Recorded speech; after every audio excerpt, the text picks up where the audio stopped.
ಕಲ್ಯಾಣವಾಗಲಿ, ವಿದ್ಯಾರ್ಥಿಗಳ ಭವಿಷ್ಯ ಉಜ್ವಲವಾಗಲಿ, ಸಂತಾನ ಅಪೇಕ್ಷೆ ದಂಪತಿಗಳಿಗೆ ದೇಶಭಕ್ತ, ವಿದ್ಯಾ ವಿನಯ ಸಂಸ್ಕಾರವಂತ ಧರ್ಮನಿಷ್ಠ ಮಕ್ಕಳು ಹುಟ್ಟುವಂತಾಗಲಿ. ಗ್ರಾಮದ, ಪಟ್ಟಣದ, ರಾಜ್ಯದ, ದೇಶದ ಎಲ್ಲ ಜನರು ನಾವು ಇಂಥ ಜಾತಿಯವರು, ಜನಾಂಗದವರು, ಧರ್ಮದವರು ಅನ್ನೋದಕ್ಕಿಂತ ಬದಲಾಗಿ ನಾವೆಲ್ಲರೂ ಈ ದೇಶದ ಸತ್ಪ್ರಜೆಗಳು, ಭಾರತ ಮಾತೆಯ ಮಕ್ಕಳು, ನಾವೆಲ್ಲರೂ ಭಾರತೀಯರು ಅನ್ನುವಂಥ ಸಮನ್ವಯ ಭಾವ ಎಲ್ಲರಲ್ಲೂ ಒಡಮೂಡುವಂಥ ಆಗಲಿ ಅನ್ನುವಂತಹ ಅನಂತ ಸನ್ಮಂಗಲಗಳನ್ನು ಮತ್ತೊಮ್ಮೆ ಮಗದೊಮ್ಮೆ ನಿಮ್ಮೆಲ್ಲರಿಗೂ ಕೂಡ ಆಶೀರ್ವಾದ ಮಾಡತಕ್ಕಂಥವರಾಗಿದ್ದೇವೆ. ಇಷ್ಟೊತ್ತು ಎಲ್ಲರೂ ಕೂಡ ಭಾಳ ಚಂದ ಮಾತನಾಡಿದರು. ಜಗತ್ತಿನೊಳಗೆ ಈ ಜಗತ್ತು ಸೃಷ್ಟಿಯಾದ ಮೇಲೆ ಮೊಟ್ಟ ಮೊದಲು ಸೃಷ್ಟಿಯಾದಂಥ ಧಾತು ಅಂದರೆ ಪಂಚಭೂತಗಳು 5: ಪೃಥ್ವಿ, ಅಪ್ಪು, ತೇಜು, ವಾಯು, ಆಕಾಶ. ಪೃಥ್ವಿ ಅಂದರೆ ಮಣ್ಣು, ಅಪ್ಪು ಅಂದರೆ ನೀರು, ತೇಜ ಅಂದರೆ ಅಗ್ನಿ, ವಾಯು ಅಂದರೆ ಗಾಳಿ, ಆಕಾಶ ತತ್ವ. ಬಹುತೇಕ ಜನರಿಗೆ ಭೂಮಿಯೇ ಎಲ್ಲದಕ್ಕೂ ಮೂಲ ಅನ್ನುವಂತಹ ಮಾತು ತಿಳ್ಕೊಂಡಿದ್ದಾರೆ. ಆದರೆ ಜಗತ್ತಿನೊಳಗೆ ಮೊಟ್ಟ ಮೊದಲು ಸೃಷ್ಟಿಯಾದಂಥ ಧಾತು ಯಾವುದಂದರೆ ನೀರು. ನೀರೇ ಈ ಜಗತ್ತಿನ ಮೊಟ್ಟ ಮೊದಲ ಸೃಷ್ಟಿಯ ಪಂಚಭೂತಗಳಲ್ಲಿ ಒಂದು. ಶಾಸ್ತ್ರದಲ್ಲಿ ಭಾಳ ಸ್ಪಷ್ಟವಾಗಿ ಹೇಳ್ತಾರೆ, ಆದ್ಯ ಪೃಥ್ವಿ, ಪೃಥಿವ್ಯಾತ್ ಓಷಧಿಭ್ಯ, ಓಷಧಿಭ್ಯೋ ಅನ್ನಂ, ಅನ್ನಾತ್ ಜೀವ. ಅಂದರೆ ನೀರಿನಿಂದ ಪೃಥ್ವಿ ಅಂದರೆ ನೀರಿನಿಂದ ಜಗತ್ತು, ಜಗತ್ತಿನಿಂದ ಅನ್ನ, ಅನ್ನದಿಂದ ಜೀವ. ಸಾಮಾನ್ಯವಾಗಿ ನಿಮಗೆ ಗೊತ್ತಿರ್ಬೋದು. ಹಾಗಾದರೆ ಈ ಜೀವರಾಶಿಗಳು ಎಲ್ಲಿ ಉತ್ಪತ್ತಿ ಆಗ್ತದೆ, ಯಾವ ರೀತಿಯಾಗಿ ನೀರು ನಮಗೆಲ್ಲ ಜೀವ ಪ್ರಾಣವಾಗಿ ಕಾಪಾಡ್ತದ ಅನ್ನುವಂಥದ್ದನ್ನು ನೀವು ವಿಚಾರ ಮಾಡ್ಬೋದು. ನೀರು ಬಂದು ಪ್ರತಿಯೊಂದು ಹುಲ್ಲಿನಿಂದ ಹಿಡಿದು ಪ್ರತಿಯೊಂದು ಆಹಾರದ ಧಾತುಗಳಲ್ಲಿ ಶೇಖರಣೆ ಆಗ್ತದೆ. ನೀರು ಬಂದಾಗ ಮಾತ್ರ ಅದೆಲ್ಲವೂ ಕೂಡ ಬೆಳವಣಿಗೆ ಆಗೋದಕ್ಕೆ ಸಾಧ್ಯ ಆಗ್ತದೆ. ಅದೆಲ್ಲವೂ ಕೂಡ ವಿಶೇಷವಾಗಿರ್ತಕ್ಕಂಥ ಧಾತುವಾಗಿ ನಮ್ಮನ್ನು ರಕ್ಷಣೆ ಮಾಡುತ್ತದೆ. ನಿಮಗೆ ಗೊತ್ತಿರಲಿ, ಈ ಜಗತ್ತಿನ 4 ಭಾಗಗಳಲ್ಲಿ 3 ಭಾಗ ನೀರೇ ಇದೆ. ಭೂಮಂಡಲವನ್ನು 4 ಭಾಗ ಮಾಡಿದರೆ 3 ಭಾಗದೊಳಗೆ ನೀರದ, 1 ಭಾಗದೊಳಗೆ ಮಾತ್ರ ಭೂಮಿ ಅದ. ಅಷ್ಟೇ ಅಲ್ಲ, ವಿಜ್ಞಾನ ಓದಿದವರಿಗೆ, ನಮ್ಮ ಶರೀರದ ಬಗ್ಗೆ ಏನಾದರೂ ಕೂಡ ಮಾಹಿತಿ ಇದ್ದವರಿಗೆ ನೆನಪಿರಲಿ, ನಮ್ಮ ಶರೀರದೊಳಗೂ ಕೂಡ 70% ನೀರೇ ತುಂಬಿಕೊಂಡದು. ಅದಕ್ಕೆ ಯಾವಾಗಾದರೂ ವಿದ್ಯುತ್ ಆಘಾತ ಆದಾಗ, ಅಂದರೆ ಎಲೆಕ್ಟ್ರಿಸಿಟಿ ಹೊಡಿತಪ್ಪ ಅಂತಾರಲ್ಲ, ಅವಾಗ ಬೇಗ ಯಾಕೆ ಸುಸ್ತಾಗ್ತಾನೆ ಅಥವಾ ನಿಶ್ಚೇಷ್ಟಿತನಾಗ್ತಾನೆ ಅಂದರೆ ಆ ನೀರಿನ ಅಂಶವೆಲ್ಲ ಹೊರಗೋದ ತಕ್ಷಣ ಡಿಹೈಡ್ರೇಷನ್ ಆಗ್ತದೆ. ಅವಾಗ ಸುಸ್ತಾಗ್ತದೆ, ಆ ವ್ಯಕ್ತಿಯ ಪ್ರಾಣಕ್ಕೆ ಆಘಾತ ಆಗ್ತದೆ.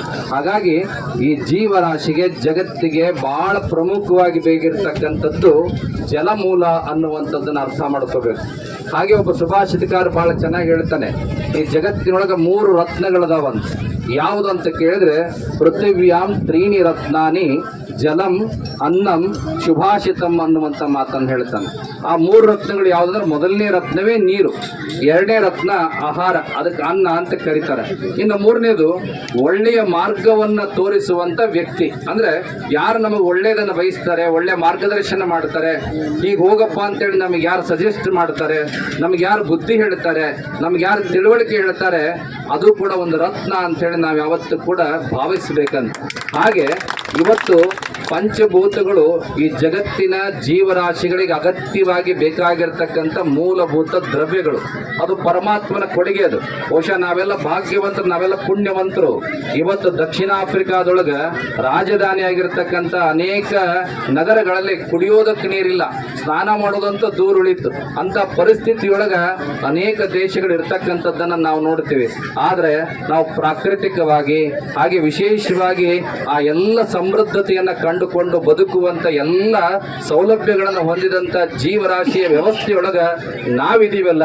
ಹಾಗಾಗಿ ಭಗವಂತನಿಗೆ, ಆ ಎಲ್ಲ ಪಂಚಭೂತಗಳಿಗೆ ವಿಶೇಷವಾಗಿರ್ತಕ್ಕಂಥ ಕೃತಜ್ಞತೆಯನ್ನು ಯಾವತ್ತೂ ಕೂಡ ನಾವು ಹೊಂದಿರಬೇಕು ಅನ್ನುವಂಥದ್ದನ್ನು ಮೊಟ್ಟ ಮೊದಲು ಇಲ್ಲಿ ನಾವೆಲ್ಲ ಅರ್ಥ ಮಾಡ್ಕೊಳ್ಬೇಕಾಗ್ತದೆ.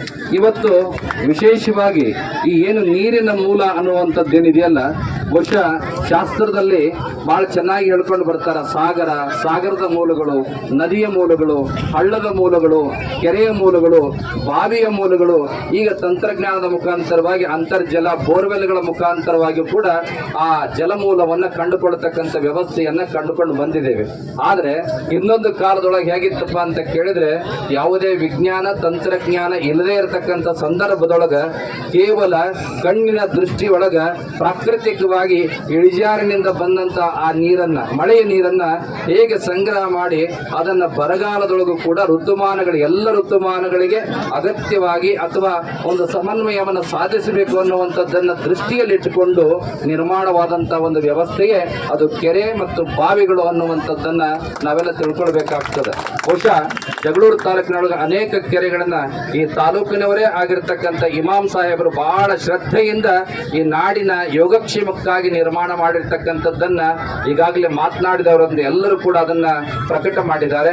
ಈ ವೇದಿಕೆ ಮುಖಾಂತರವಾಗಿ ಲಿಂಗೈಕ್ಯರಾಗಿರ್ತಕ್ಕಂತಹ ಈ ಕೆರೆಯ ನಿರ್ಮಾಣಕ್ಕೆ ಕಾರಣಕರ್ತರಾಗಿರ್ತಕ್ಕಂತಹ ದಿವಂಗತ ಇಮಾಮ್ ಸಾಹೇಬರ ಆತ್ಮಕ್ಕೆ ಒಂದು ಚಿರಶಾಂತಿಯ ಒಂದು ಕೋರಿಕೆಯನ್ನು ಎಲ್ಲರೂ ಕೂಡ ಸಲ್ಲಿಸಬೇಕು ಅನ್ನುವಂಥ ಮಾತನ್ನು ಕೂಡ ಈ ಸಂದರ್ಭದಲ್ಲಿ ಆ ಬಯಕೆಯನ್ನು ವ್ಯಕ್ತಪಡಿಸಿ, ನಮ್ಮ ಕಲ್ಯಾಣದೇಶನ್ ಅವರು ಹೇಳಿದ ಹಾಗೆ ಇತಿಹಾಸದೊಳಗ ಮೂಲ ಪೀಠಾಚಾರ್ಯರು ಅಂತೇಳಿ ಪಂಚಪೀಠಗಳನ್ನು ಆ ಕಾಲಘಟ್ಟಕ್ಕೆ ಸಂಬಂಧಪಟ್ಟಂತ ಸಚಿವರು, ಶಾಸಕರು, ಎಂಪಿಗಳು ಎಲ್ಲರ ಒಂದು ಇಚ್ಛಾಶಕ್ತಿ, ಪ್ರಾಮಾಣಿಕ ಹೋರಾಟದ ಫಲವಾಗಿ ಇವತ್ತು ನಿಮ್ಮೆಲ್ಲರ ಮುಖದಲ್ಲಿ ನಗುವನ್ನು ಕಾಣ್ತಾ ಇದ್ದೇವೆ. ಇದಕ್ಕಿಂತ ಸಂತೋಷ, ಇದಕ್ಕಿಂತ ಸೌಭಾಗ್ಯ ಮತ್ತೆ ನಮಗಿನ್ನೇನು ಬೇಕಾಗಲ್ಲ. ಹಾಗಾಗಿ ಅಂತ ಸೌಭಾಗ್ಯ ಮತ್ತು ಪರಮ ಪೂಜ್ಯರ ಸಾನ್ನಿಧ್ಯದಲ್ಲಿ ಗಂಗೆ ಪೂಜೆ, ಗಂಗೆಗೆ ಬಾಗಿನ ನಡೆಯುವಂತ ಸತ್ಕಾರ್ಯ ನಮ್ಮ ಪರಮ ಪೂಜ್ಯರ ಅಮೃತ ಹಸ್ತದಿಂದ ನಡೆದಿದೆ. ಇದರಲ್ಲೆಲ್ಲ ಭಾಗವಹಿಸಿದಂತ ನಾವೆಲ್ಲ ಶರಣರು ಒಂದ್ ಕಡೆ ಹೇಳ್ತಾರೆ, ನನಗಿಂತ ಕಿರಿಯರಿಲ್ಲ, ಶಿವ ಶರಣರಿಗಿಂತ ಹಿರಿಯರಿಲ್ಲ ಅಂತೇಳಿ ಇಂಥ ಪರಮ ಪೂಜ್ಯ ಹಿರಿಯರ ಮುಂದೆ ನಾವೆಲ್ಲ ಕಿರಿಯರಾಗಿ ಅವರ ಮಾರ್ಗದರ್ಶನದಲ್ಲಿ, ಅವರು ಕೊಟ್ಟ ದಾರಿದೀಪದಲ್ಲಿ ನಿಜವಾಗ್ಲೂ ಪರಮ ಪೂಜ್ಯರ ಆಶೀರ್ವಚನ ಅಂತ ಹೇಳಿದ್ರೆ ನಾನು ಎಲ್ಲೇ ಮೂಲೆಗಿದ್ರೆ ಓಡೋಡೋಗ್ತೀನಿ.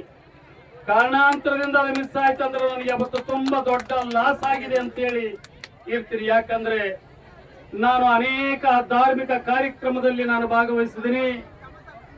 ಅವರ ಒಂದೊಂದು ಮಾತುಗಳು, ಅವರು ಒಂದೊಂದು ಸಾಂದರ್ಭಿಕ ವಿಚಾರಗಳು, ಕೃತ, ತ್ರೇತ, ಕಲಿ, ದ್ವಾಪರ ಈಗೆಲ್ಲ ವಿಚಾರಕ್ಕೆ ಸಂಬಂಧಪಟ್ಟ ಹಾಗೆ, ಪುರಾಣ ಪುಣ್ಯಕಥೆಗಳ ಸಂಬಂಧಪಟ್ಟ ಹಾಗೆ, ಸನಾತನ ಧರ್ಮದ ಸಂಬಂಧಪಟ್ಟ ಹಾಗೆ ನಿಜವಾಗ್ಲೂ ಅವನ್ನ ನಾವು ಮೈಗೂಡಿಸ್ಕೊಂಡ್ರೆ, ತಿಳ್ಕೊಂಡ್ರೆ, ಪಡ್ಕೊಂಡ್ರೆ ಒಬ್ಬ ನರ ಅರ್ಹತನೆ ಅನ್ನೋದ್ರಲ್ಲಿ ಸಂದೇಹ ಇಲ್ಲ ಅನ್ನಂತ ಮಾತನ್ನ ಹೇಳಕ ಬಯಸಿ, ಅವರ ಪರಮ ಪೂಜ್ಯರ ಪಂಚಪೀಠಗಳ ಒಂದು ವಾಣಿನೇ ಅಷ್ಟು. ಒಂದ್ ಕಡೆ ಹೇಳ್ತಾರೆ, ಮಾನವ ಧರ್ಮಕ್ಕೆ ಜಯವಾಗಲಿ, ಧರ್ಮದಿಂದಲೇ ವಿಶ್ವಕ್ಕೆ ಶಾಂತಿ.